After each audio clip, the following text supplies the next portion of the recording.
A ver, revisamos lo que es un problema de volumen utilizando, esto es esféricas.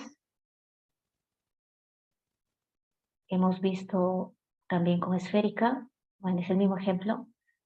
Este es uno con cilíndrica y hemos pasado una integral de línea. Ya. La evaluación debería ser más o menos, si entra integral de línea, solamente hasta integral de línea como trabajo. Nada más, ¿ok? Ya, sigo avanzando. Hemos visto entonces de integral de línea solo definiciones como qué cosa es un campo escalar, qué cosa es un campo vectorial, ¿ok? Son las mismas funciones o aplicaciones que ya conocíamos a inicios. Campo escalar son las funciones que van de Rn en R, campo vectorial son las transformaciones, ahora le llamamos campo vectorial de Rn en Rn, se notan con letras mayúsculas y con unas barritas arriba. El campo gradiente surge de un campo escalar. Entonces también la denotamos de esta forma como siempre la conocemos, pero ahora sabemos que además es un campo vectorial. En particular, por generarse a partir de un campo escalar, le llamamos campo gradiente. Este tipo de campo gradiente va a ser un rol muy importante en el desarrollo de este tema. Luego hemos visto el operador nabla, que es solamente un operador vectorial, un operador de derivadas, de manera vectorial. La divergencia de un campo solamente para campos vectoriales se define como la suma de las derivadas parciales de cada una de las componentes, pero respecto a su posición. Y así de sencillo. Entonces, la divergencia es un campo escalar, puesto que llega a los reales saliendo de un Rn. Un rotacional. Un rotacional es un campo vectorial. Se genera, bueno, se define, ya tiene una definición de esta forma, ¿no? Y solamente es aplicado a lo más hasta R3. Habíamos comentado que cuando estoy trabajando con campos vectoriales en R3, es importante la notación y esto es universal. Denotamos con PQR a las componentes. Si estoy en Rn, pues las vamos a denotar con contadores, F1, F2, Fn. Las propiedades. Hemos tratado de relacionar el operador nabla con los campos vectoriales. Si multiplicamos con un producto escalar o interno, se genera la divergencia. Recordemos que por ser operador, el operador tiene que estar antes de la función a la que va a aplicar. Entonces, en esta parte, no se va a cumplir la propiedad conmutativa de vectores, porque serán vectores los dos, sin embargo, son de distinta naturaleza. Una es una aplicación y la otra es un operador. Por esa razón, estos son distintos. Luego vimos también la relación de lo que es el rotacional, el producto cruz, producto vectorial, que se relaciona con el rotacional de un campo. Ya, otra cosita que hemos visto es, bueno, trabajamos con un campo escalar, se dedujo la forma laplaciana, el laplaciano de una función, a partir de ella, tan solo haciendo las operaciones de tomar su gradiente, sabemos que es un campo vectorial, tomarle la divergencia y generamos nuestra función laplaciana. Luego podemos plantear nuestra ecuación laplaciana, que esta es de mucha utilidad en varios campos. A partir de ella se puede seguir deduciendo y generamos el bilaplaciano. El bilaplaciano en civil tiene mucha importancia puesto que ella representa a una losa. Ahora, la dificultad de esa losa pues va a depender de esta función y también a ella, puesto que no necesariamente tiene que ser la forma tipo lineal. Lineal decimos cuando estas expresiones no están elevados a potencias. ¿Ok? A lo más cada uno, potencia 1, de manera independiente. Por eso decimos que esto es una ecuación diferencial parcial, pero es lineal. Es una de las formas más simples que tiene. Las más complejas serían las que son no lineales. ¿Ok? Hemos hecho un ejemplo y aquí nos hemos quedado. Bueno, continuamos de acá. Voy a avanzar un poquito, luego voy a hacer un brexito de tal manera que puedas tomar una pequeña actividad. ¿Está bien? ¿Cómo es de la no lineal? Las ecuaciones no lineales tienen estas formas, ¿ok? Las van a ir ustedes revisando. Más adelante vamos a tener un temita que se llama ecuaciones diferenciales. ¿Sí? Nos vamos a explicar en detalle la linealidad o no linealidad, pero por avanzar, ¿ok? Algo pequeñito. Todos conocemos a los polinomios, ¿cierto? Este es un polinomio constante, digamos. Esto es un polinomio ya lineal. ¿Sí? ¿Por qué le decimos lineal? Porque tiene potencia la 1, ¿cierto? En cambio, este otro polinomio ya es cuadrático. Y así, ¿cierto? Bueno, lo mismo que pasa con los polinomios también sucede en otro tipo de expresiones. Por ejemplo, los mismos sistemas lineales. ¿Por qué le decimos sistema lineal?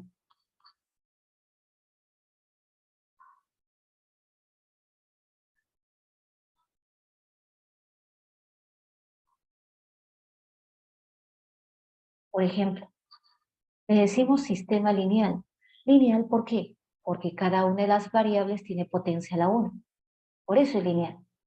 ¿En qué momento este sistema se convierte en no lineal? Suficiente cuando una de ellas tenga potencia distinta a la 1. O tal vez puedo tomarle un logaritmo natural de x a una de ellas. Esta pequeña expresión que le aplica un x hace que esta fila ya no sea no lineal. Lineal es cuando cada uno de los monomios, cada uno, solamente son lineales en su variable, potencia 1, y nada más. Las constantes pueden afectar. Entonces es lineal. Ella no es lineal puesto que ya le dio al cuadrado. Ella sigue siendo lineal. No lineal, por efecto de ella, suficiente uno de los monomios es afectado por algo distinto, ya dejaría de ser lineal. Entonces este es un sistema no lineal en este momento. Así como le pasa a los sistemas, también las ecuaciones diferenciales sufren lo mismo. Ecuaciones diferenciales significa cuando le aparece primeras derivadas, segundas derivadas. Por ejemplo, no tengo una ecuación de este tipo, pero puedo tener ni es lineal ni es no lineal. No es un sistema, pero es una ecuación diferencial. Una ecuación diferencial es cuando presento se supone que tengo que tener una función y de x que no conozco, su regla de correspondencia. Entonces, yo lo derivo una vez y trato de plantear una ecuación en función de su derivada. Se me ocurre seno de x. Entonces les digo, resuelva. Lo que les estoy planteando es una ecuación diferencial, porque yo no conozco y, pero aparece una ecuación donde se muestra la primera derivada de la función incógnita. Esto se llama ecuación diferencial. Y es lineal, porque se mide las potencias de y, ¿no? Y así puedo ir elevando y prima 5 veces, 7 veces y segunda. Puedo plantear una ecuación mucho más amplia. Full ecuaciones. Igual a 1, por ejemplo. Esta es una ecuación diferencial, donde yo busco quién será y. Es lineal, porque cada uno de los monomios que veo aquí, solamente la variable y sus derivadas parciales está afectado solamente por la potencia 1. Esto significa derivada. Entonces, lineal. Así como y es lineal, puede haber otros casos donde no sea lineal. ¿Cuándo se convierte en no lineal? Suficiente cuando a una de estas variables yo le elevo, por ejemplo, a la 100. Y este monomio ya dejó de ser lineal. Por lo tanto, toda la ecuación es no lineal. Es una ecuación diferencial de tipo no lineal. Ya lo variamos. Y pasa lo mismo con las ecuaciones de segundo orden. Una función derivamos xx, una función derivo y, dos veces fxy igual a, no sé, 1. Es una ecuación diferencial parcial, pero es lineal, porque cada uno de los monomios que afecta a la derivada de f respecto a sus variables, no importa cuántas veces ha sido derivado, solo está afectado por la potencia de la unidad. Entonces es lineal. Es una función lineal. Entonces, ¿cuándo deja de ser no lineal? Cuando, por ejemplo, le voy a tomar un seno de esta expresión. Esta ya sería no lineal. Ya no, este monomio ya se afectó por algo distinto que no era la potencia 1. Le tomaron la función seno. Hace que sea una ecuación diferencial parcial de tipo no lineal. Eso es linealidad o no lineal. Por eso es que nuestro ejemplo anterior, que hemos visto, el bilaplaciano con la losa, sería un problema de tipo lineal, simplemente lineal, sin efecto de nada. ¿Ok? Como les digo, más adelante vamos a revisar estas cositas en su espacio, ¿está bien? No, la cara de la losa no es cero. La cara de la losa ha sido diferente de cero.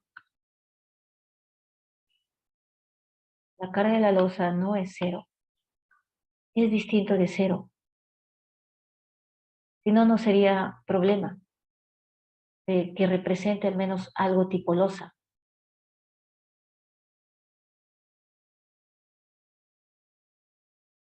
Observa bien. Aquí la losa, el problema de la losa es una carga distinto de cero. ¿Ok? Esto no es la losa. Esto solamente es una ecuación simple. Por supuesto, debe ser f algún tipo de expresión. Lo hemos llevado a un problema de tipo losa. ¿Ok? Bien.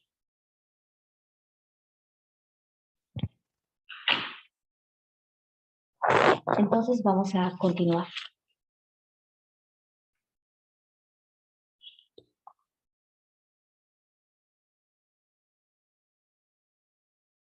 Esas son fronteras. Son fronteras. ¿Ya? Son fronteras. Esas son fronteras.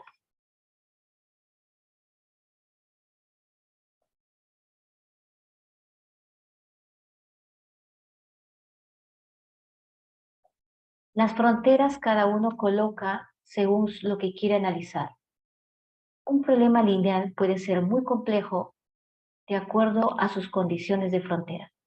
Las condiciones de frontera pueden ser más exigentes. ¿Ya?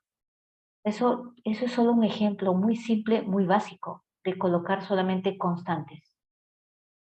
Aquí, en las fronteras no hay desplazamiento vertical. Claro, imagínate, se supone que acá hay muros, hay paredes verticales que están sosteniendo o ayudando. Acá supongo que hay vigas horizontales y no voy a esperar que haya desplazamiento en los bordes de la losa, ¿cierto? Donde yo estoy esperando que haya desplazamientos es en el medio, en los puntos medios. En la losa, en los bordes no debería haber. Por eso es que le decimos que en los laterales, o sea, en las fronteras, es diferente de cero, ¿ya? Nada más, ¿ok? Las condiciones de frontera cada uno puede ir agregando con más dificultad, no tiene que ser cero. Pero para este problema de un tipo de losa, pues este empotrado, debería ser cero.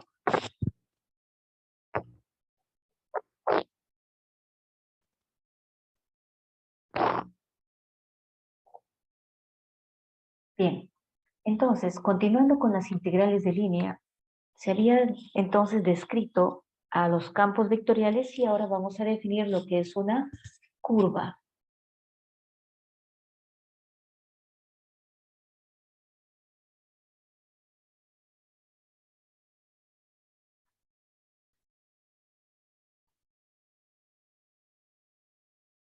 Curva, también llamado o camino. Normalmente aquí le vamos a decir camino, pero vamos a escribir así, ¿ya? La curva o camino. A ver, estamos diciendo que son las parametrizaciones, las curvas o caminos. Entonces, digamos, C a C, ahora le decimos C una curva, como una función, no vamos a expresar como f, es una función parametrizada, es una función vectorial de variable real, pero si le pongo barrita, con f, se va a confundir con mis campos vectoriales, que puedo usar letras minúsculas también. Por esa razón, solo para caminos voy a usar la variable r, con una barrita, r de t y tiene n componentes, puesto que está en el espacio en Rn. R1 de t, R sub 2 de t, sus componentes, R sub n de t. Como ven, es una función vectorial de variable real. T pertenece a algún intervalo de A a B.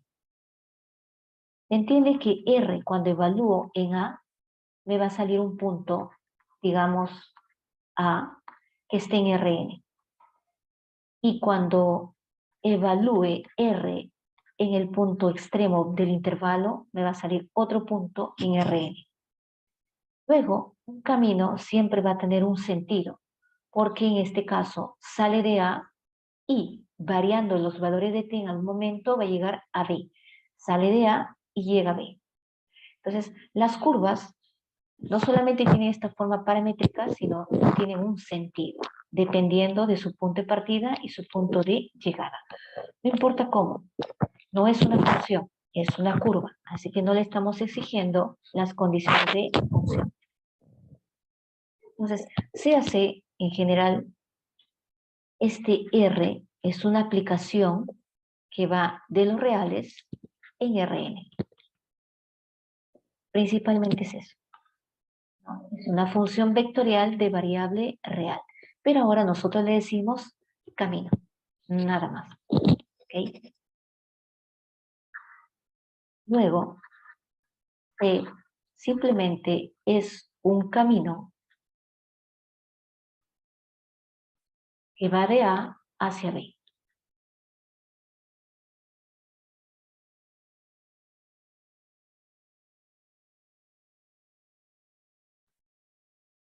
Luego vamos a tener interés en trabajar con caminos suaves.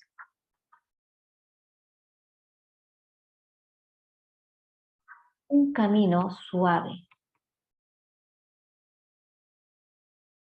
En algunos textos utilizan la palabra regular o regular.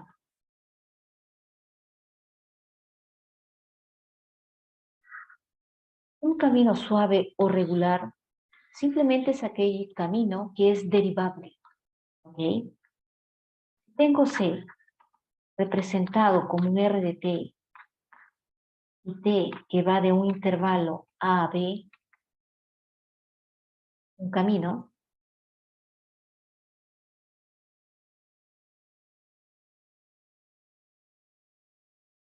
y existe la derivada para cualquier T que pertenezca al abierto de A hacia B, se dice que el camino es suave. Entonces, C es suave o regular en el intervalo AB.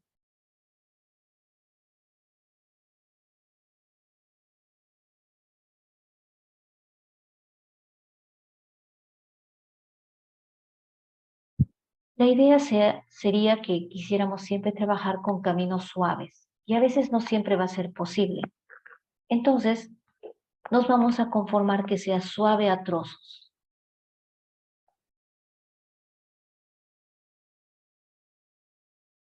Camino suave a trozos.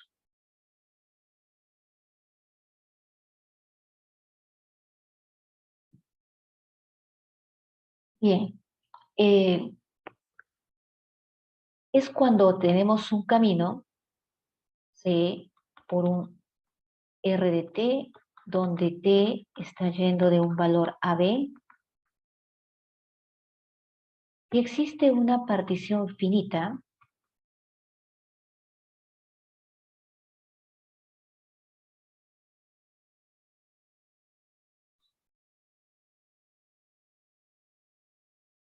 de este intervalo a B,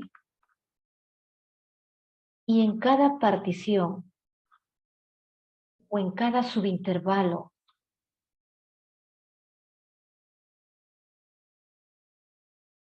C es suave, te dice que es regular a trozos.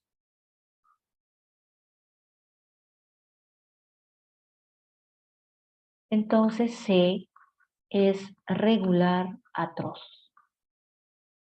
Y esto es lo que más vamos a encontrar nosotros en nuestros ejercicios.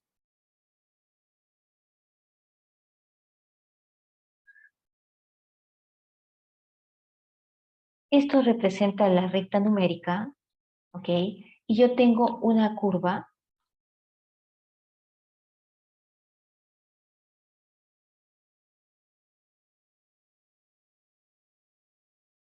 algo así. Como ven, hay ciertas esquinas y sabemos que en esas puntas una función no podría ser derivada. Suponiendo que aquí nuestro camino está yendo de cuando t vale a hasta cuando t vale b. Hay unas pequeñas secciones, cortes,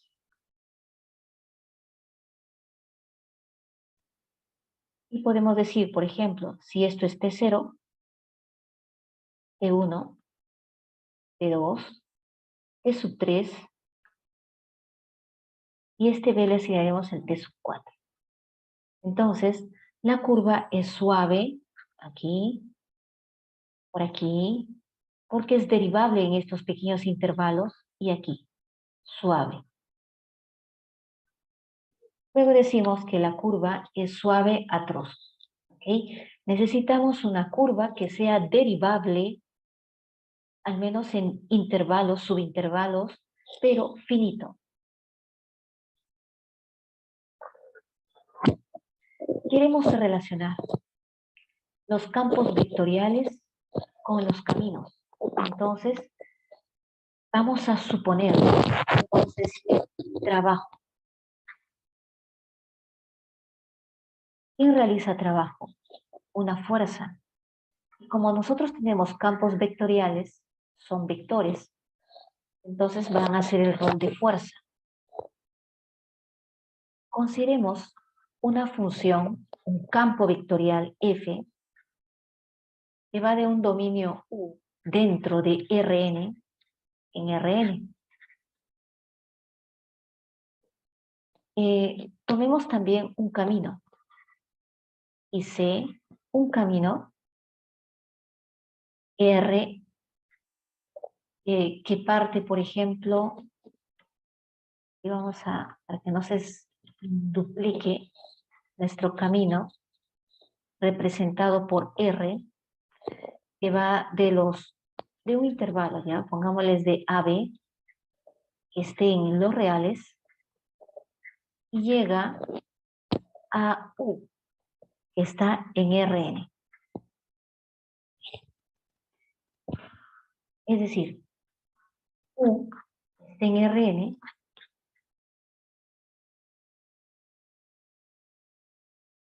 es un subconjunto de Rn,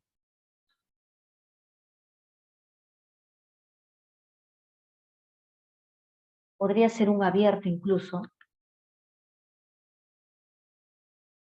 conjunto abierto, ¿ya? Pero en Rn. Entonces, esto de acá me representa U. Dentro de este conjunto en Rn está sumergido una curva, que es lo que hemos definido aquí. Entonces, trazamos nuestra curvita. Y aquí está nuestro camino. Un punto inicio, un punto final. Este punto será pues el punto A, que corresponde a R evaluado en A. Un punto final que está aquí, y recordemos que los caminos ahora tienen un sentido. Sale de A y llega ahora a B. El punto final será el punto B en R de B. Este campo vectorial se define en todo el conjunto U. En todos los puntos va a estar bien definido. Evalúo, hay un resultado. En particular, voy a evaluar uno de los puntos de la curva. ¿Okay? Aplico aquí y hay un resultado. Aplico por aquí, hay un resultado. ¿Y cuál es el resultado? Otro vector. Entonces vamos a ir aplicando en este punto y sale un vector. No sabemos si es tangente, perpendicular, opuesto, eso no sabemos, simplemente se define. ¿Okay? En cualquier punto de la gráfica el campo vectorial se define. ¿Okay? Simplemente se define. Solo estoy interpretando eso. Este punto donde hemos aplicado el campo vectorial es un punto que pertenece a la curva. O sea, este es un punto que podemos representar como un R de t. Este punto. Y este vectorcito es el vector F, el campo vectorial aplicado, evaluado en ese punto R de t. Acá hay una composición de funciones. Quiero buscar el trabajo que realiza este campo vectorial cuando se desplaza por los puntos de esta curva. Entonces tomaré primero un diferencial de arco. Voy a tomar un diferencial de arco. A partir de aquí voy a cortar un trocito tan pequeñito que solamente le voy a decir que esto es un diferencial de arco. TDS representa un diferencial de arco.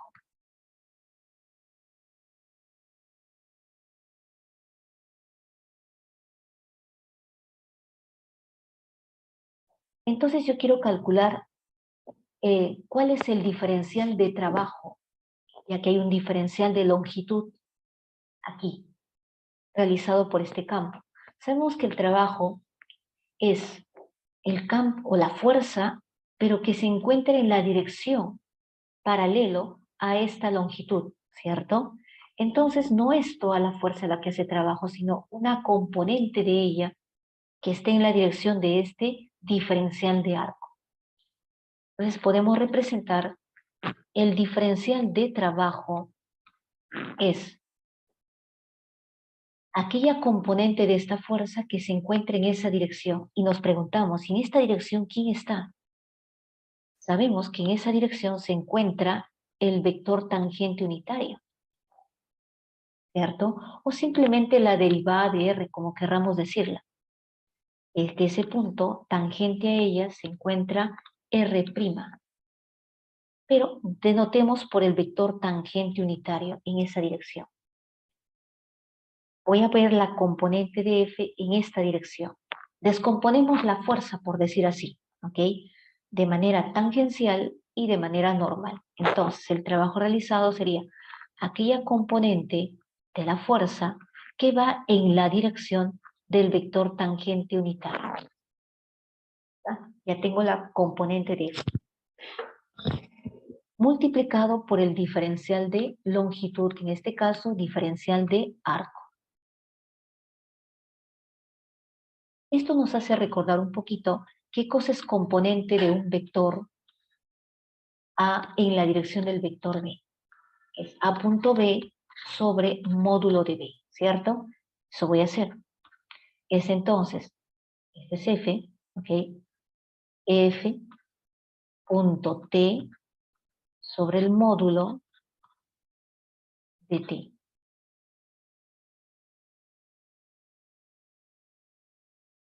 Y a esto voy a multiplicar por el diferencial de arco. También debo recordar qué cosa es diferencial de arco. Seguramente ustedes han calculado la longitud de una curva cuando la curva está parametrizada. Entonces, recordamos un poquito y decimos, recordamos que cuando quiero calcular la longitud de una curva de un punto a otro punto y esta curva está parametrizada por un R de t, esa longitud lo denotamos como un S de t y es la integral de un t sub 0 a algún valor t de el módulo cuando la curva está parametrizado R' de t d de t. Bueno, como es una función de t, yo puedo derivar ese respecto de t, ¿cierto? De aquí tú tienes que derivas derivamos S respecto de T, por el teorema fundamental de las integrales, sabemos que es el argumento o la función, el integrando en este caso. ¿Está? Pero yo quiero D de S. Entonces es R' módulo por D de T. Eso reemplazo acá. Esto sería módulo de R' de T, D de T. Me va quedando el diferencial de trabajo. El vector T es unitario, entonces este módulo es 1. Me va quedando el diferencial de trabajo. F punto T. La definición de un vector tangente unitario es la derivada de R, ¿cierto? Entre el módulo, porque lo tengo que hacer unitario, y está multiplicado para este caso por R' de T, D de T. Ahí se nos simplifica algunas cositas y nos queda así el D de diferencial de trabajo. El campo producto escalar con R' de T, D de T. R' de T, D de T en notación, de manera mucho más contractiva, es simplemente diferencial de R, ¿cierto? Y ya está. Entonces, ¿qué es lo que tenemos aquí? Un diferencial de trabajo. El diferencial de trabajo se calcula como F punto diferencial de R, donde R representa la parametrización de la curva. Luego de ello, nosotros tenemos interés en calcular el trabajo realizado en toda la curva, no solamente en este diferencial de longitud. Entonces vamos a hacer particiones. Vamos a hacer particiones diferenciales, trocitos, a toda la curva, ¿cierto? ¿Qué estoy haciendo? Una sumatoria de estas particiones. Voy a buscar el trabajo aquí, trabajo acá, hago una sumatoria. ¿Cuántas particiones hice? No sé, tal vez unas 20. Ya está. Sumatoria de los 20 diferenciales de trabajo, pequeños trabajitos que hay acá. Eso representa una suma de rima. Si hago más fino esta partición con esta tendencia a la partición que tenga el infinito, a esa sumatoria de existir a ese límite le vamos a llamar integral de línea o trabajo. En este caso, al querer el trabajo en toda la curva, haré una integral aquí en la curva. Luego generamos esta expresión.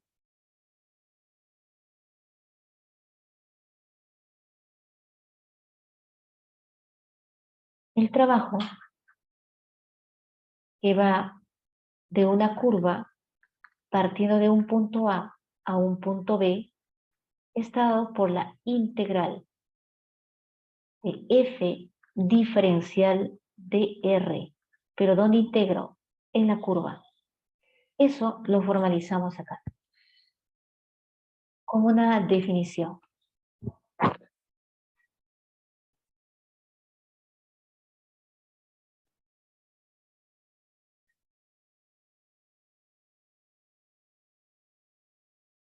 El trabajo realizado por un campo vectorial.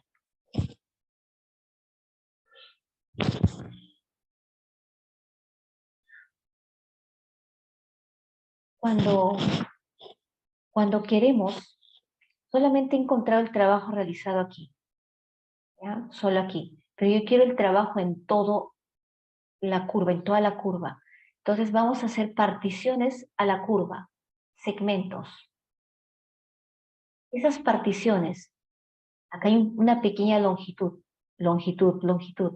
Esa sumatoria de trabajos que hay aquí, sin tomar todavía diferenciales, es una suma de rima. Particiones finitas a una zona es una suma de rima. Si hacemos que estas particiones sean de longitudes cada vez más pequeñas con un diferencial, estamos tomando el límite de la partición cuando n tiende al infinito, a ese número de existir el límite se le va a llamar integral de línea, que es el trabajo. ¿Ya? O simplemente aquí puedes verlo de otra manera. Integra ambos lados. La integral del diferencial del trabajo es trabajo, simplemente. Finalmente quieres obtener esta relación, que es otra manera práctica de verlo. ¿Ok? Esta es la conclusión que tenemos de haber trabajado tan solo en este diferencial de arco. Si yo quiero en el total, pues voy a hacer una sumatoria de diferenciales o de diferenciales de trabajo. Una sumatoria aquí es integrar. Integras y te queda el trabajo. ¿Ok? Entonces, definamos trabajo.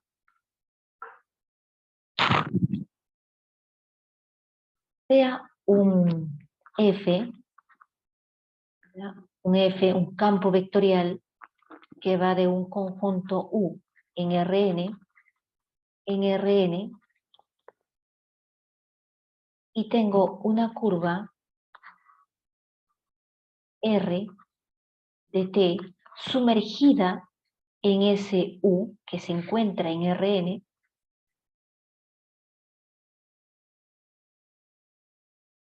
que por supuesto debe haber de algún intervalo, debe estar su dominio. Entonces, el trabajo realizado por este campo vectorial que recorre este camino se define como la integral del diferencial de trabajo, y eso significa F.ddr, donde en el camino C, que va del punto A al punto B. Para cálculos, ¿qué uso? Cuando quieras calcular, reemplázalo por la función compuesta. F se está aplicando en un punto del camino. Y el DDR significa R' de T, D de T. Entonces, ya evalúas cuando T vale a un valor de B. Ese es el trabajo.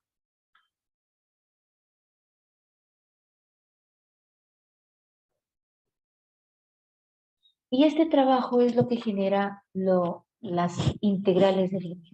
¿Ya? Nosotros vamos a hacer operaciones, cálculos de este tipo de expresiones, ¿ya? Que salió por la necesidad de calcular el trabajo realizado. Pero este tipo de expresión es una integral. ¿Dónde estás integrando? En una curva. Por ello surge la definición de integral de línea, como ella misma. ¿Okay? Necesito propiedades. Vamos a mencionar algunas propiedades para poder facilitarnos.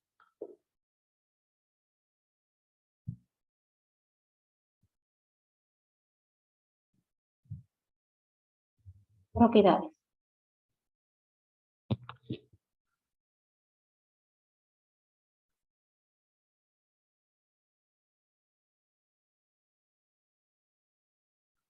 Las parametrizaciones de las curvas no es única. Hay más de una. Entonces, supongamos que yo tengo un campo vectorial F, póngase de Rn en Rn, y tengo una curva C que sale de un punto a un punto B. Estoy hablando de punto. Entonces, la primera propiedad sería, supónganse que para la curva C, se tiene dos parametrizaciones.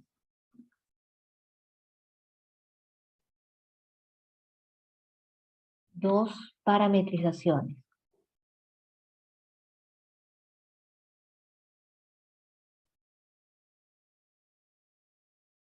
Una es alfa de t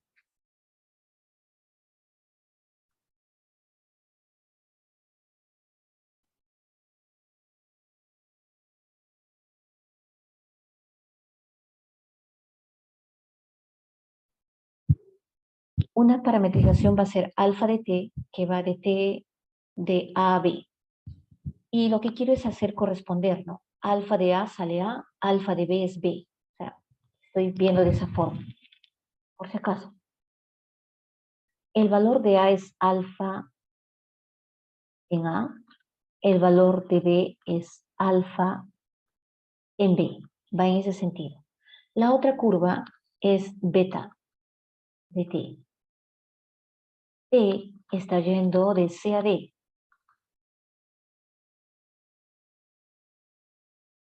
En este caso, el mismo punto A representa a beta en C y el punto B representa a beta en D. Son dos parametrizaciones distintas de la misma curva, ¿ok? Pero cumplen el rol de salir de A y llegar a B. Bueno, se cumple que la integral de f punto ddr usando la curva con la parametrización alfa igual a la integral de f punto ddr usando la misma curva con la parametrización beta. Entonces, no pasa nada. Puedo usar cualquier parametrización, el resultado va a ser el mismo, ¿cierto? Unas son más simples, unas son más complejas. La intención del curso es que siempre usted elija aquella que sea de acuerdo al campo vectorial. O sea, puede ser simple su parametrización, sin embargo, para tus cálculos con el campo vectorial hace que sea compleja tu integral de línea. Entonces va a depender mucho de alfa, de la curva y del dominio mismo de qué parametrización vamos a elegir. ¿Okay? La segunda propiedad es cuando para C tengo dos parametrizaciones también.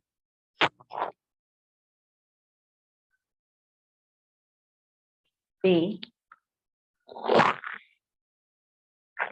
para C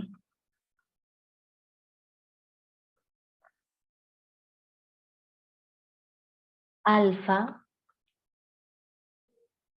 y beta son dos parametrizaciones opuestas en sentidos opuestas.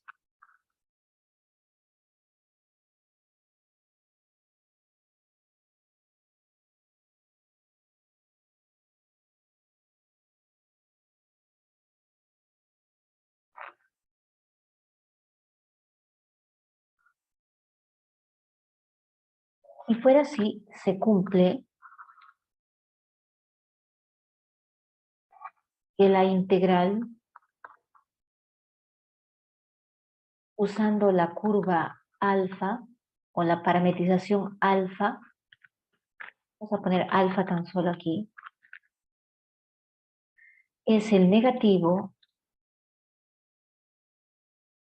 usando la parametrización beta. Eso es cuando son opuestos.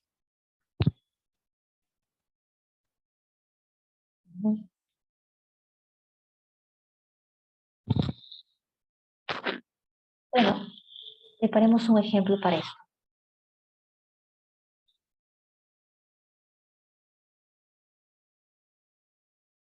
Ejemplo.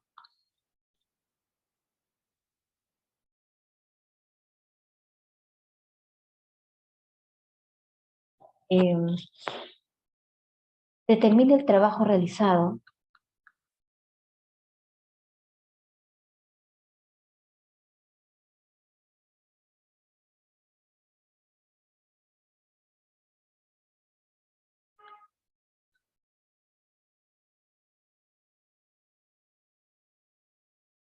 por el campo vectorial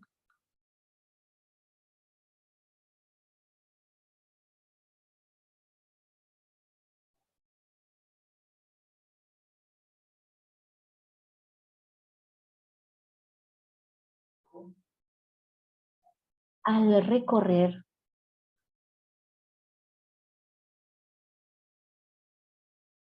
la curva x cuadrado y cuadrado igual a, vamos a ponerle 4.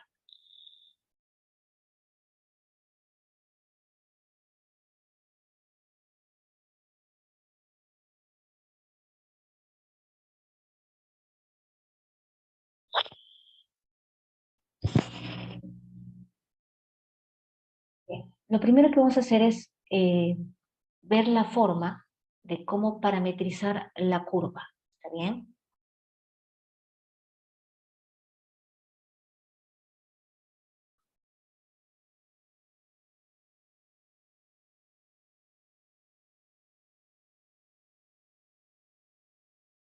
Sí, sí, Osvaldo. Así es. ¿Ya? Son alfa y beta, pero en sentidos opuestos. ¿Ya? Sentidos opuestos.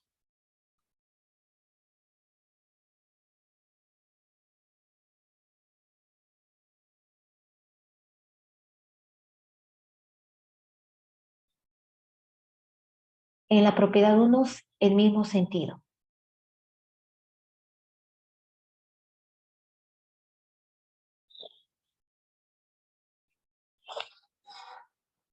Bueno, pónganse que aquí tengo la curva. Sí. Vamos a buscarle una parametrización a la curva C. La curva C se puede parametrizar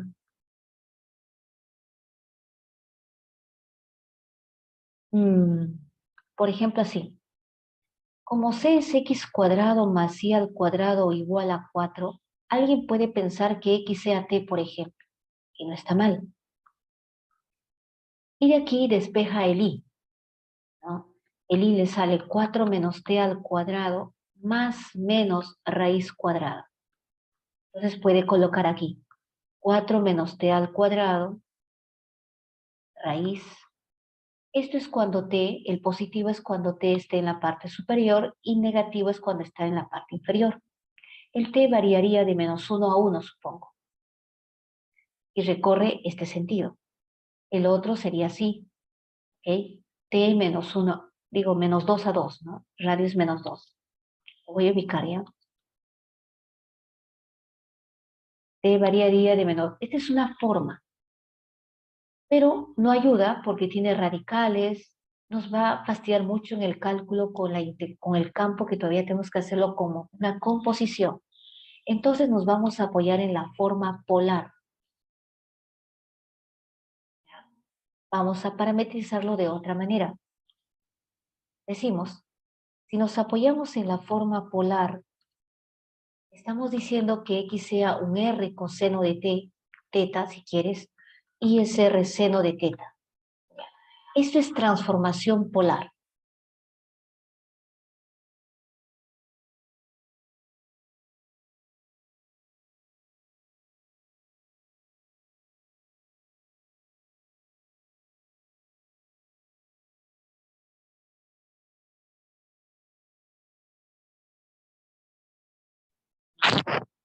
Lo que estoy mostrando es una transformación polar, esta de acá, ¿ya?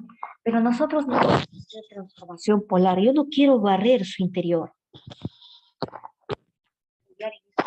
Solamente para describir su contorno. Ahora, lo que es claro para ella es que tiene un radio fijo y el radio es 2. O sea, este R lo reemplazaría por el número 2. Procuren cuando parametricen, no usen teta. R y teta, vamos a decir que son variables eh, para utilizar transformaciones, ¿ya? Utilicen la variable t cuando van a parametrizar. Por una buena práctica, les digo, no es que no va a salir. Por supuesto que si yo le pongo la variable que yo quiera, esto va a funcionar. Es porque más adelante vamos a combinar parametrizaciones con transformaciones.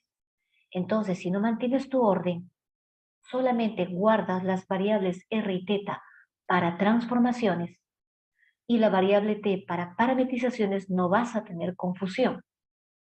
¿Ok? Nos ordenamos así, ¿ya? Entonces, solamente cuando voy a usar parametrización, uso la variable t, digamos. Entonces, r de t sería, la primera componente sería 2 veces coseno de t. Teta va a ser t. Y la segunda componente es 2 veces seno de t. A mí no me dijeron en este problema cuál era el punto inicial y el punto final, pero lo que sí me hace falta en este problema es indicar el sentido, ¿no? Al recorrer la curva en sentido, como es una curva cerrada, voy a agregar aquí el dato, en sentido antihorario.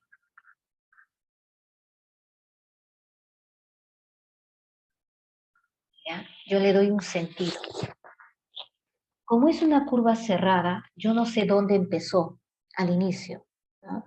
Tal vez empieza acá. El caso es que va a dar vuelta completa y en sentido antihorario. Puede empezar aquí, pero debe seguir el sentido antihorario hasta cerrar la vuelta. ¿Ok? Ahora, ¿qué me indica el punto inicial? En este caso me va a indicar mi parametrización. Yo parametricé de esta manera y me corresponde a la misma circunferencia, ¿cierto? Al reemplazar me verifica 4 igual a 4. En este caso, si yo quiero dar vuelta completa, me conviene que el ángulo T gire vuelta completa T de 0 a 2pi. Entonces voy a agregar además que T pertenece de 0 a 2pi.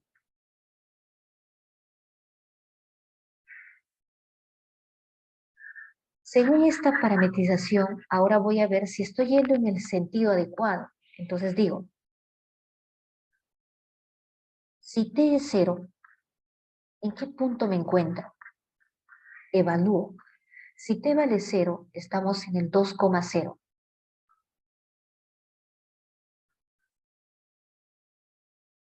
Al menos sé que ya estoy acá. No le voy a dar vuelta completa, voy a avanzar cuarta parte. Digo ahora, ¿qué pasa si T es tan solo pi medios? ¿En qué punto me localizo?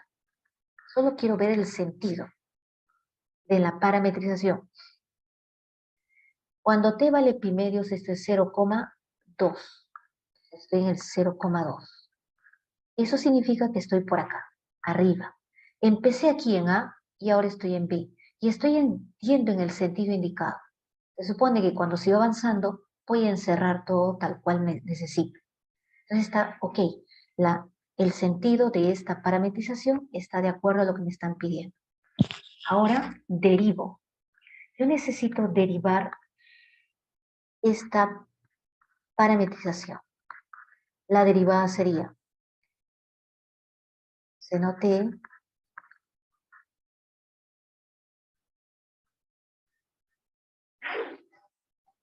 y buscamos el trabajo. El trabajo es la integral de f.ddr en la curva reemplazo. Esta es la integral. Ahora, vas a hacer la composición porque es f evaluado en x de t. Esta primera, la parametrización de la curva es la que manda, la que ordena la composición en este caso. Esta primera componente representa tu x y esta de acá representa tu y. Si haces eso, te facilitas en esto. Como es f de x y, en vez de y voy a colocar esto. En vez de el x colocaré esto. Miro su regla. Yo reemplazo el campo, voy a escribir aquí el campo vectorial y sería menos i, menos 2 veces seno t, dividido x cuadrado más y al cuadrado. Esto al cuadrado más esto al cuadrado, tengo 4.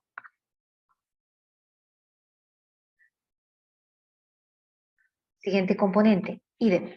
X sería 2 coseno t, x cuadrado más y al cuadrado, tengo 4. Tengo el campo vectorial. Voy a multiplicar producto escalar con la derivada. Y pongo esto. Menos 2 seno t 2 coseno t. D de t. T voy a integrar de 0 a 2pi. A 2pi. Realizamos el producto escalar y ahí tengo 4 seno cuadrado, se va a simplificar, 4 coseno cuadrado se va a simplificar, seno cuadrado más coseno cuadrado es 1, solo tengo que integrar al d de t, me sale t, evalúo 2pi la respuesta.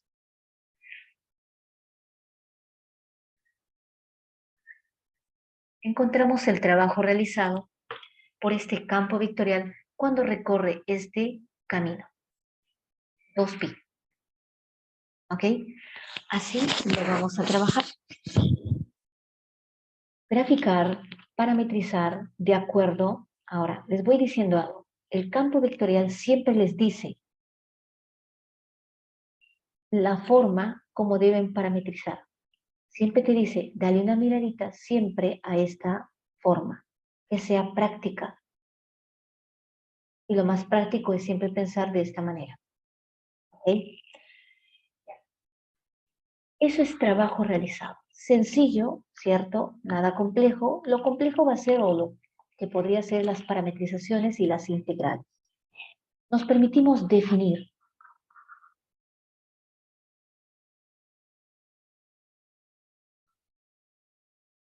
Integral de línea. ¿Qué es integral de línea? Lo que acabamos de hacer hace un instante se llama integral de línea. El trabajo realizado por un campo vectorial cuando recorre un camino es una integral de línea. Entonces, se define como integral de línea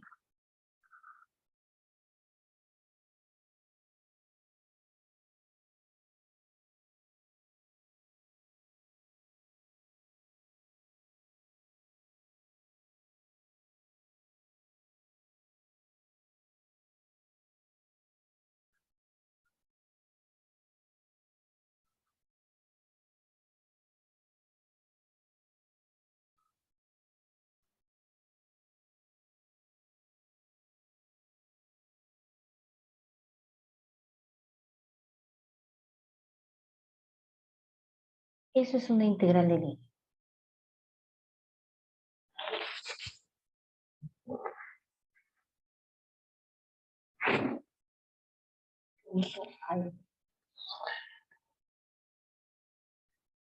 El punto A y B nos ayudó. El punto A es esto. El punto B es para la integral, pues. Si no, no podíamos hacer esta integral definida. Punto inicial, punto de llegada.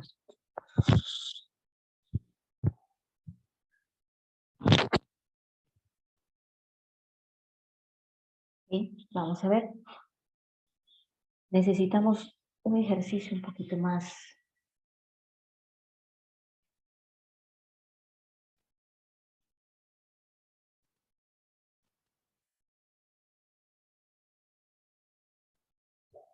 Donde apliquemos las propiedades, ¿ya? Ejemplo.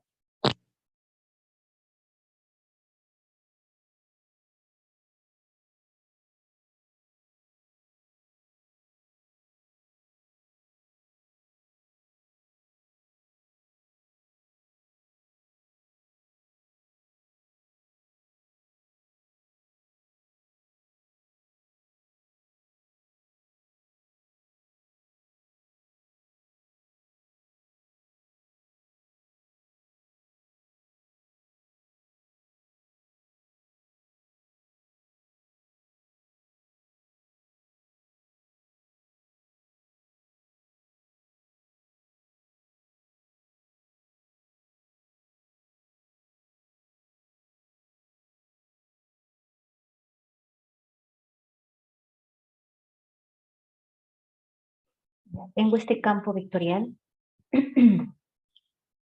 Hallar la integral de línea de este campo a lo largo del borde, a lo largo del borde de la superficie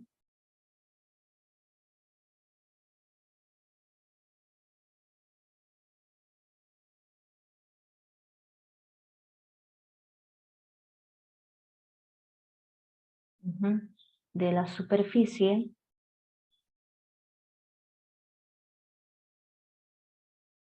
superficie S, que es la unión de superficies S1 unión S2, ¿ya? Explico quién es S1. S1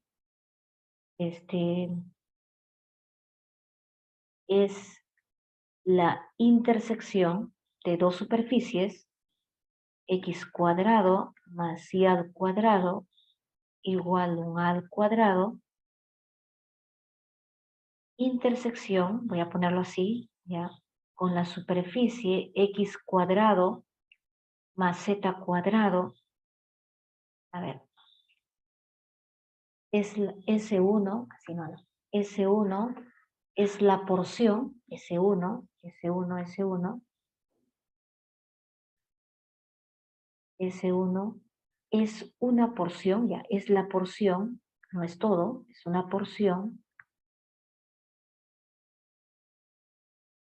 es la porción de x al cuadrado, es la porción del cilindro, por si acaso, x cuadrado más y al cuadrado igual a 1 al cuadrado, limitado, limitado, limitado por, vamos a limitarlo con algo,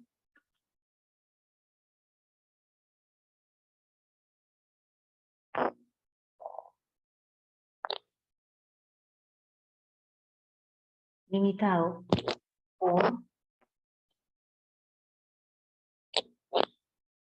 x cuadrado, limitado por el cilindro,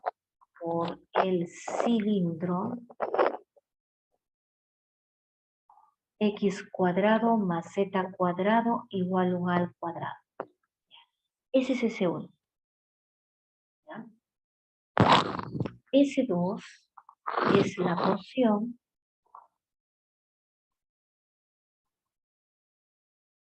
del cilindro,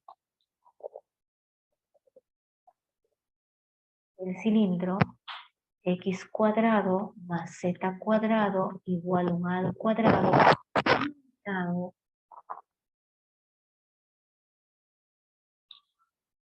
por el cilindro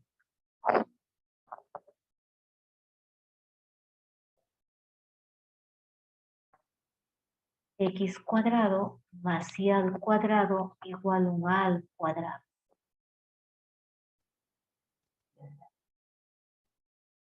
Recorrida, acá, vamos a leer otra vez. Hay al interior de línea de este campo, a lo largo del borde, el borde es una curva, por si acaso, cuando decimos borde, ahora vamos a discutir un poquito sobre eso, se entiende que el borde debe ser una curva, pero es una curva borde de una superficie que consta de la unión de dos pequeñas superficies, nos explica cómo es cada una de ellas, ¿ok? Recorrida en sentido horario, vamos a poner así,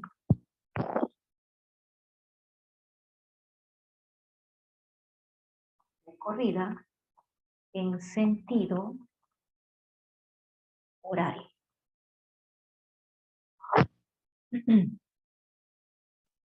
Visto desde el origen.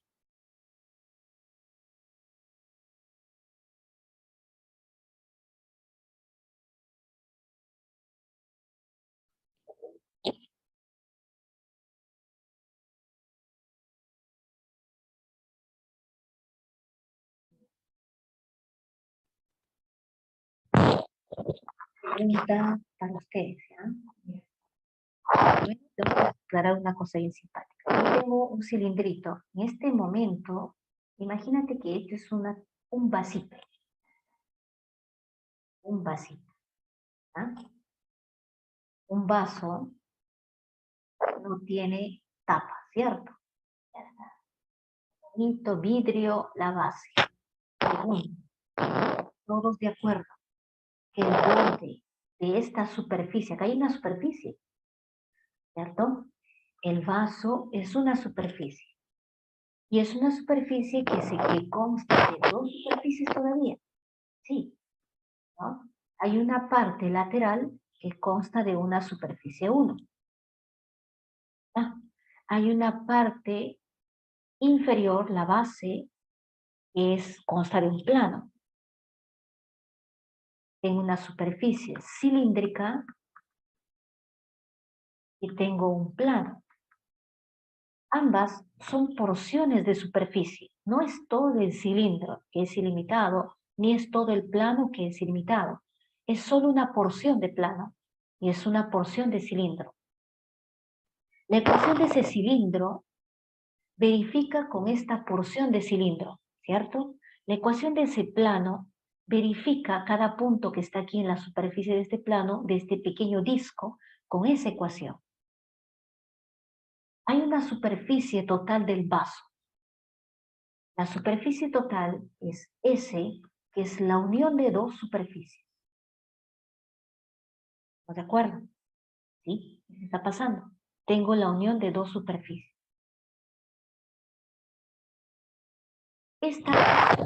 Ahora mira a la superficie S, o sea, ya estoy viendo al vaso. Ya no me importa sus partes, sino el todo, como superficie. ¿Cuál es su borde? El borde de una superficie es por donde justamente vamos a tomar el agüita.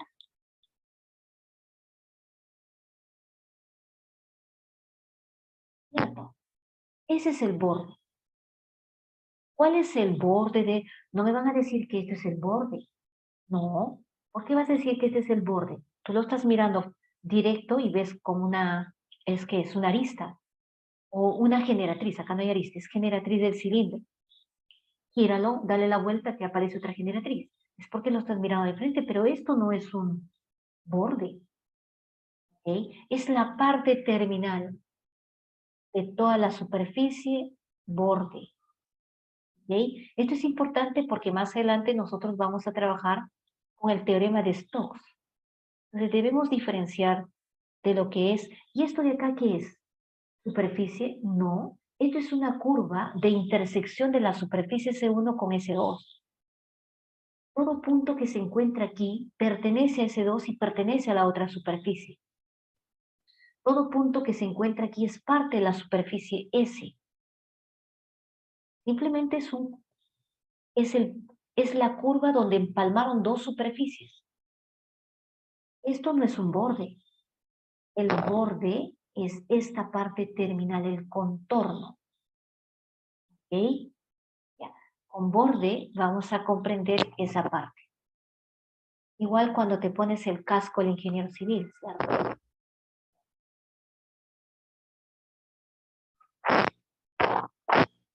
Lobito. ¿Ok? Entonces, ¿cuál es el borde? Vas a decirme qué es esto. Es porque lo estás viendo así, ¿cierto? El borde. Esto. El borde. ¿Ok? El borde. Una hoja de papel. Una hoja de papel. De tu cuaderno. ¿Ok? Una superficie, una porción de plano. ¿Cuál es su borde? Su borde es el contorno. Este es su borde. El borde, ¿cierto? El contorno. La frontera de la superficie es lo mismo que decir borde. Es largo, a lo largo de la frontera de la superficie, también puede haberse dicho. Esta es su frontera. No es su frontera esto, ni esto. La frontera. ¿Ok? La frontera. Pero queda mejor decir borde acá. ¿Ok? Así. Entonces, ¿dónde termina la superficie? Una cajita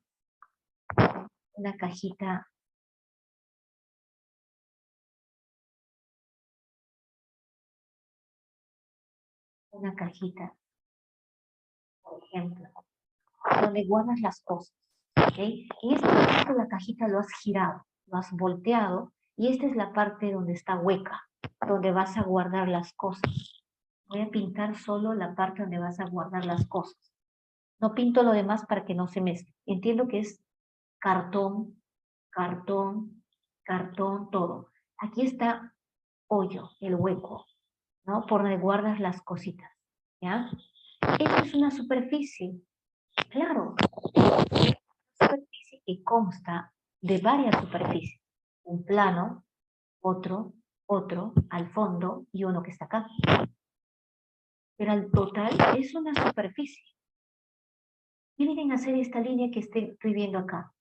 Esas, si quieres verlas, simplemente es una arista o simplemente es aquella curva o línea que une dos superficies. Este de acá pertenece a la superficie de acá también, simplemente son los puntos comunes en estas dos superficies. El todo es una superficie. ¿Cuál es su borde? El borde de ella es este. ¿Cuál es su borde? La terminación total, ¿cierto? Una esfera, una pelotita, una pelota de fútbol, una pelotita, ¿tendrá borde?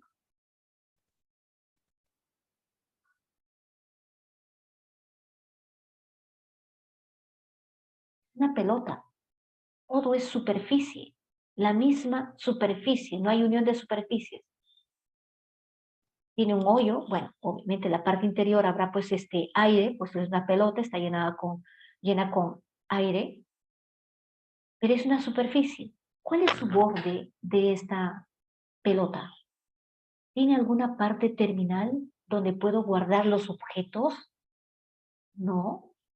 No me vas a decir que el borde es este diámetro. Esta es una forma de dibujarlo y mostrarte que es una pelota. Pude haberlo hecho por el otro lado, por el otro sentido. Entonces, en este caso, esta no tiene borde. No vas a decirme que es este el borde. Esto es porque lo estás viendo de esta manera. Míralo por acá. No vas a ver ese borde, vas a mirar este en todo caso. Entonces, esta no tiene borde. Si me hubiera dicho cuál es el contorno de esta superficie, acá no tiene contorno. Es una superficie sin contorno, sin borde. Pero sí tiene superficie, sí contiene un volumen. ¿Se entiende, jóvenes? Sin borde, con borde, con borde, con borde, sin borde. Más adelante vamos a ver que las superficies con borde son de interés para aplicar el teorema de Stokes. Las que no tienen borde no vamos a poder aplicar el teorema de Stokes. ¿Ok? No. Como borde vamos a comprender la curva terminal. ¿Ok? Borde tiene que ser una curva, joven. ¿Ok? Borde. Por supuesto que el borde es parte de la superficie. Estos puntos del borde pertenecen a la superficie S, por supuesto. ¿Satisface con la ecuación del cilindro? Ah, claro que sí. Eso estamos claros, ¿cierto? Sí, en otras palabras es lo mejor, Oswaldo. Para que una superficie tenga borde, tiene que tener un hueco. Eso. Pero ella no tiene hueco, pero tiene un contorno, ¿cierto? Una frontera, borde. ¿Estamos de acuerdo? Ya. Ponte que acabas de traer un plato. Un plato. Un plato. Mira, la última. Esta ya no es una esfera. No, no, no, no. Pero es un disco. Es un disco. Un disco circular. Una plancha circular. Voltéalo, círculo. ¿Tiene borde? Tiene borde. ¿Cuál es el borde? El contorno. Ese es el borde,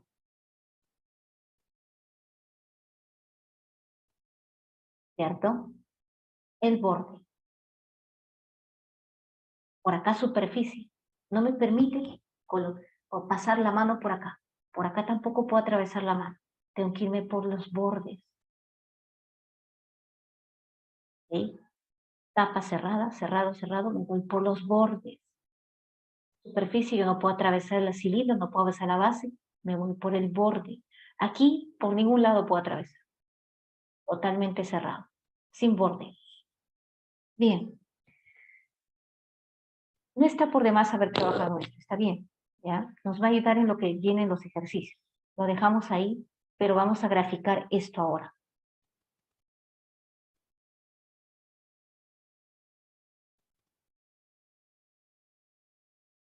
Entonces,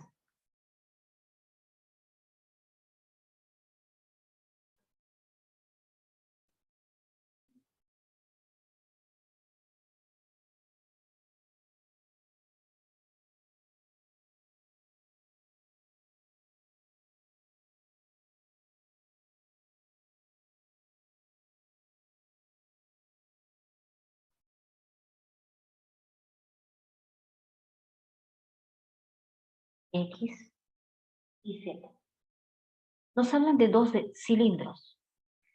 Un cilindro de la forma x cuadrado más y cuadrado a cuadrado, la otra x cuadrado más z cuadrado igual a 1 a cuadrado.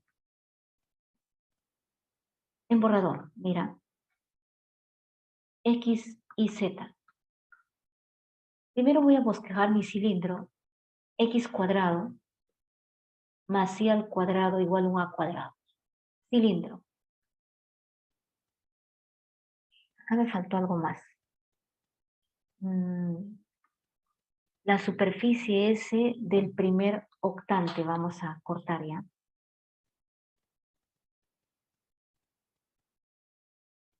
Espero que sea suficiente. S1, S2, primer octante. Si no, no lo voy a hacer, no voy a conseguir borde. Primer octante. Ya. Entonces solamente grafico el primer octante. Mi superficie cilíndrica de radio A. Como es un cilindro, se eleva ilimitadamente, ¿cierto? Son paredes, paredes, paredes, paredes, paredes, así. ¿Ya? Se va elevando mi cilindrito. Así está. Ahora viene el otro cilindro. El otro cilindro tiene como ecuación x cuadrado más z cuadrado igual a 1 al cuadrado. En el plano XZ se forma este círculo del mismo radio A. Entonces, justo de radio A por acá puedo pensar, es A, tú eres A. Primer octante, entonces va a ser un tanto así. Y tengo mi superficie cilíndrica que se abre ilimitadamente. ¿Qué está pasando? Que la curva, que la superficie cilíndrica, con ella, se están intersecando, ¿cierto? Hay un corte de superficies. La intersección de dos superficies es una curva. Yo sé que debo generar una curva de intersección entre ellas dos. Entonces, busco el punto común aquí. Este y este. La intersección de ellas puede ser algo así, un tipo de curva. Entonces, esta porción que veo así, en este sentido, correspondería a esta superficie. Y hay una superficie que se levanta así. Corresponde a ella. Están observando que tengo dos superficies que se han intersecado. Ahí solamente he graficado. Ahora, ¿quién es S1? S1 es una porción de este cilindro que está en el plano, porción de ella. Es una porción de ella, no es todo, no, no. Aquella que ha sido cortada, limitada por la otra superficie, o sea, solo quiere este trocito. Esa es nuestra superficie S1. Y de S2 nos habla en lo opuesto. S2 es la porción del cilindro, pero ha sido cortado, limitado por ella. Entonces, me habla de ella. No es todo. Aquella solamente que ha sido cortada por ella, o sea, hasta acá. Significa que solamente considere S2. Así debería salir.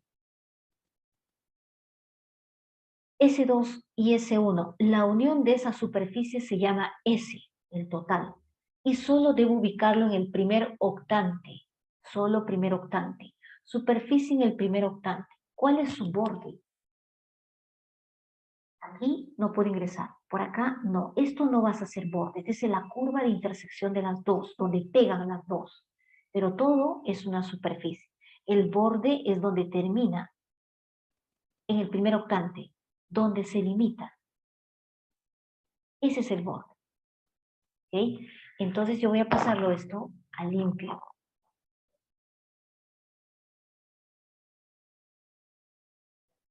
Tendría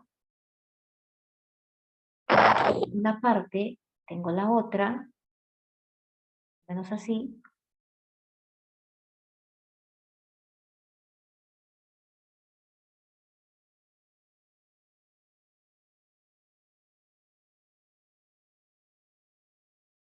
Esto es A y A. ¿Ya? Entre estos de acá hay una curva de la intersección de las superficies. Entonces podemos decir que esta de acá, la parte, pertenece a una, tengo la otra parte,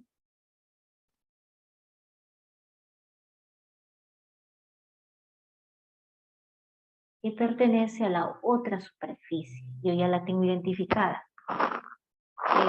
Es S1 y esta otra es S2. La superficie total es la unión de ambas superficies.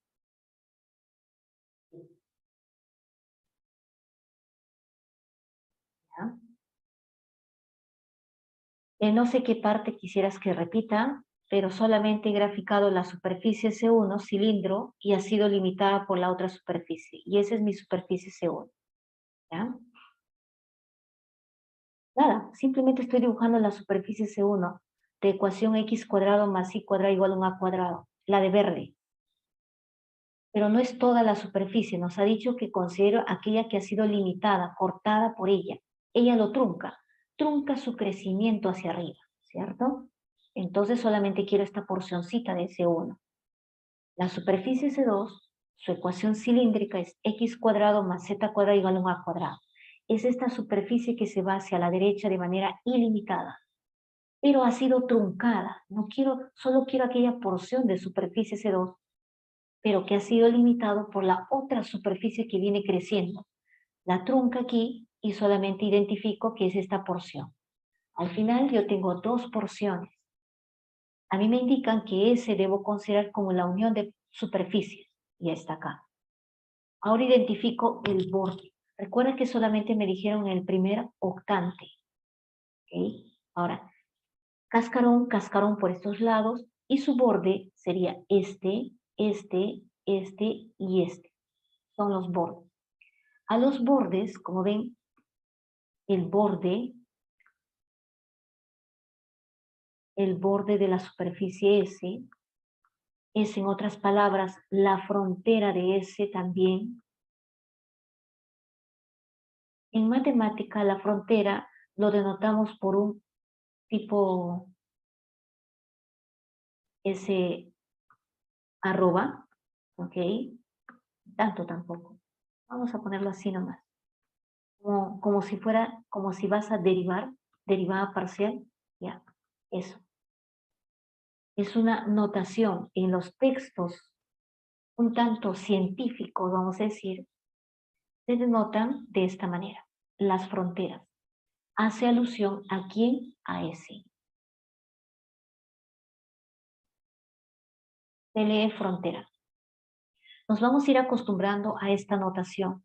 Cuando yo vea esto, un símbolo, a un tipo de superficie, se refiere a la frontera. Y la frontera que es una curva. Mira. Por lo tanto, la curva efectivamente es la frontera de la superficie que me están pidiendo.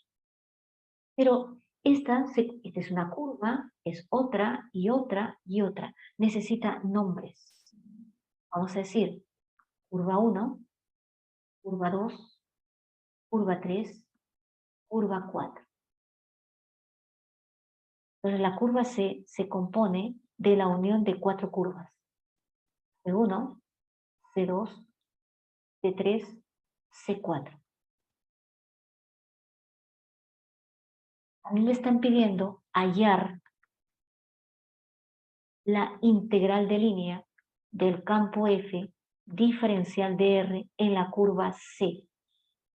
Y ella, C, se compone como la unión de 4 curvas.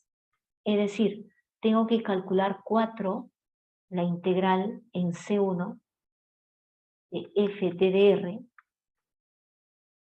la integral en C2 de F punto DDR, la integral en C3 de F punto DDR, la integral en C4 de F punto DDR. Llamaremos alfita. Nuestra respuesta debe volver acá. Hay que calcular los trabajos realizados en cada una de las curvas por el campo vectorial. Solo nos falta un detalle. El sentido de la curva. ¿Cómo va? ¿Sí? ¿Sí? ¿Así? ¿O es en sentido opuesto? ¿Quién nos dice eso? La información. Recorrida en sentido horario visto desde el origen. Entonces, ahora hablemos de sentidos. ¿Ya? Sentido de las curvas. ¿Cómo veo el sentido de una curva? El sentido de una curva lo vas a visualizar. Bueno, cuando trabajo con curvas en el plano, es fácil. ¿Ya? Cuando están en el espacio, vamos a hacer algo simpático. Mira, por ejemplo, practicamos un poquito acá en sentido. Yo tengo una curva de este tipo.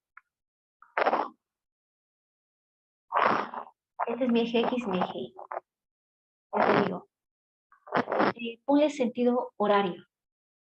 Entonces, todos, si estamos, me dicen si alguien está en desacuerdo, yo digo, horario, ¿ok? No hablo nada, así de simple. Horario, yo sé que debe ser así entonces, ¿cierto? Horario, y lo voy a colocar así. ¿Listo? Es en sentido horario. Pero yo asumí que era de mi punto de vista. ¿Dónde están mis ojitos? De ustedes. Todos estamos mirando nuestra pantalla de nuestro celular o computador, ¿cierto? Nuestros ojitos están mirando desde el frente, o sea, esto está en nuestra pantalla. Es decir, los ojos en este momento están en el eje Z positivo. Lo estás mirando desde el eje Z positivo. Este sentido que acabas de darlo, así de simple, ha sido en sentido horario, pero visto del Z positivo. ¿Ok? ¿Está? ¿Qué hubiera pasado si yo les decía, quiero que le den sentido a esta misma curva, ¿ya? Sentido a esta curva, pero en sentido horario visto del origen. La misma curva, vamos a poner algo parecido. Quiero que por favor le den sentido horario, pero ahora la pregunta les digo, visto del origen.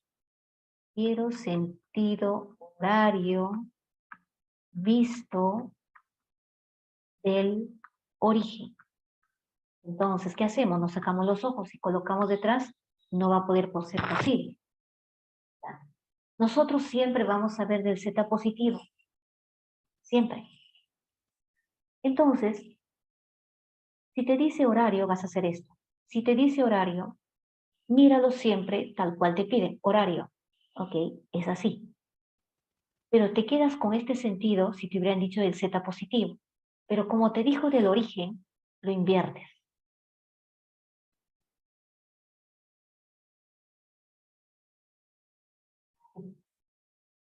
Lo mismo va a pasar si te hubieran dicho del Z negativo, por supuesto. Lo inviertes. ¿Estamos de acuerdo? Ya está. Eso es cuando vemos curvas que están en un plano. ¿Qué pasa si yo tengo una curva en el espacio? Por ejemplo, ella. Esta es una curva que está viajando. Ella, digamos que lo puedo adaptar a esto. Pero ella, ¿cómo haríamos? Entonces, la idea es que no es ella, profesor, pero las curvas que yo voy a trabajar es C1, C2, C3, C4. Pero si fuera una curva en el espacio, vamos a pensar que tengo una curva en el espacio, por ejemplo, ¿cómo haría? Ya. Cuando tengas curvas en el espacio y tienes que dar sentido, porque te dijeron sentido horario, viste el origen, etcétera, entonces vas a hacer...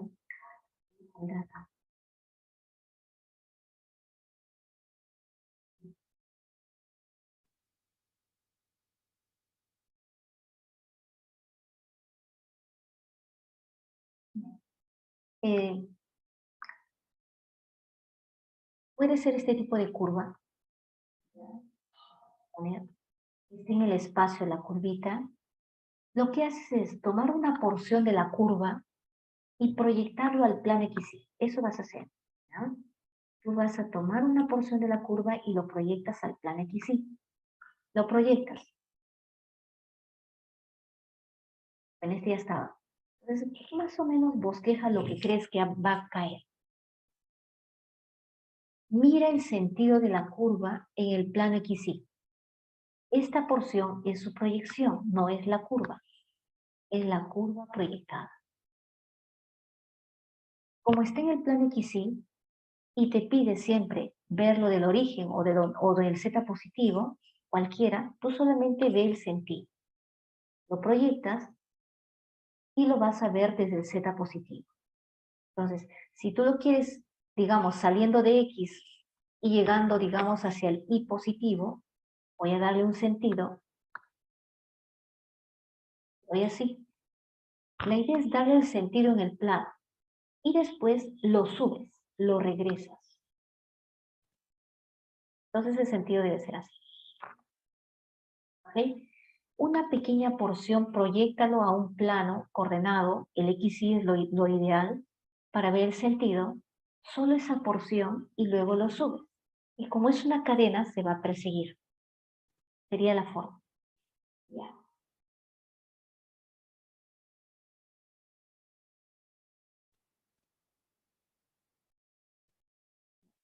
Ahora, aquí nos dice para el problema, recorrí en sentido horario visto desde el origen.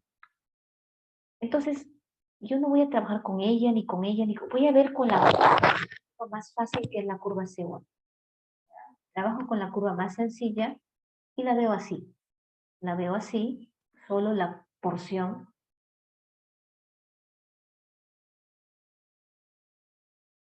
de curva que va de X a Y, y aquí está. Solo voy a ver esta pequeña porción que es C1. Entonces, quiero ver en sentido horario visto del origen. Bueno, ya le dije, yo no puedo ver del origen, yo voy a ver siempre el Z positivo y así lo vemos. ¿Cuál es su sentido horario? Horario sería así, ¿cierto? Saliendo de este punto y llegando a este otro punto. Ese es horario. Pero lo estoy viendo del Z positivo. A mí me pidieron del origen. Lo invierto y ya está. Eso es todo. Yo voy a responder así. Este es el sentido que debe tener C1 visto del origen en sentido horario.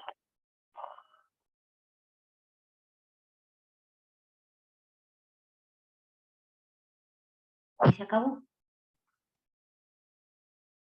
¿Ya? Y nada más. Y lo demás, voy de frente a mi problema y lo ubico. Sale de X, llega ahí y todo es una persecución, pues, ¿no? Tiene que perseguirse. Ya todos adoptan un sentido. ¿Ya? Ok. Entonces, esta parte seguramente más adelante lo voy a ir trabajando, lo voy a quitar, ¿está bien?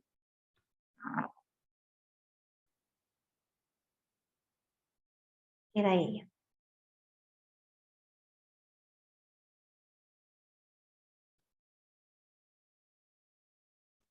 Vamos a calcular. Ahora solamente es calcular.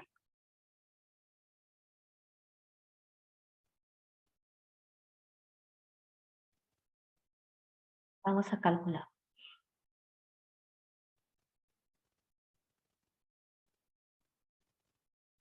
Yo quiero hacer una actividad, no quiero que se me pase el tiempo, así que este cálculo también lo puedo hacer la siguiente, no había problemas. Entonces, esta es la actividad, ¿ya? Les voy a escribir ahorita, porfa. Esto lo vamos a contar en la siguiente clase, la actividad primera. Una actividad en este momento, por favor.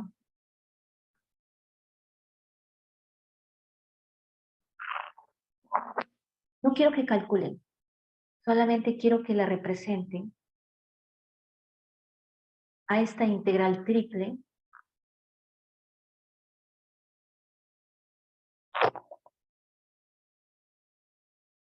en coordenadas cilíndricas y esféricas a la vez.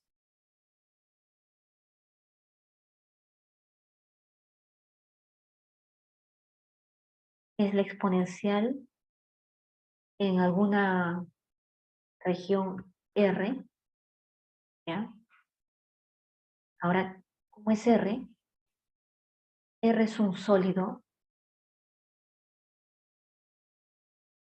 encerrado por la superficie, por las superficies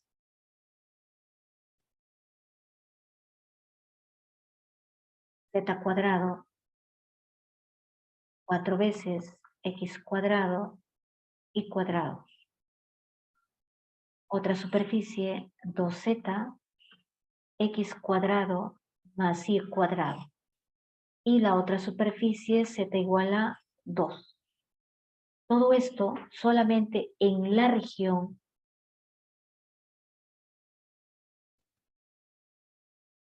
en que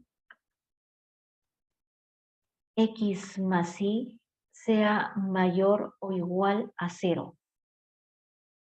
Z menor o igual a 2.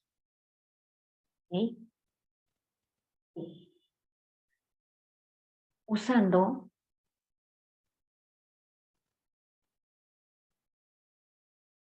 la transformación esférica y cilíndrica. Transformación esférica y cilíndrica.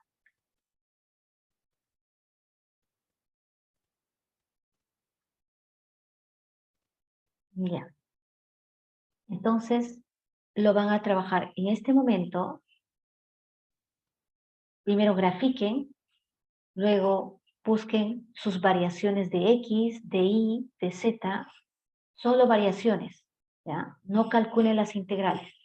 Exprésenlo la integral usando la transformación esférica y usando la transformación cilíndrica con todos sus límites. ¿Estamos de acuerdo? Ya. Yo les voy a compartir la ruta donde vas a subir esa actividad.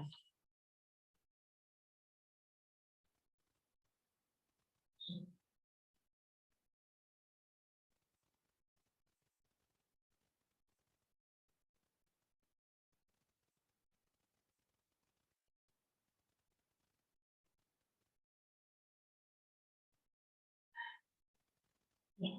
Tómense sus minutitos que falta para subir esto de aquí. Yo creo que lo hacen fácil en máximo unos 7 minutos, quizás hasta menos, ¿ok? Y voy a compartir el problema. Ahí está.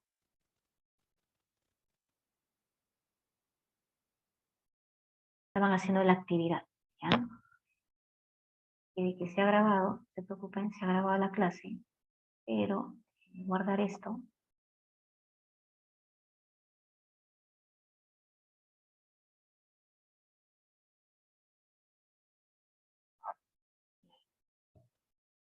Si gustan, van avanzando. En la siguiente clase terminamos de completar las integrales de línea. Ok.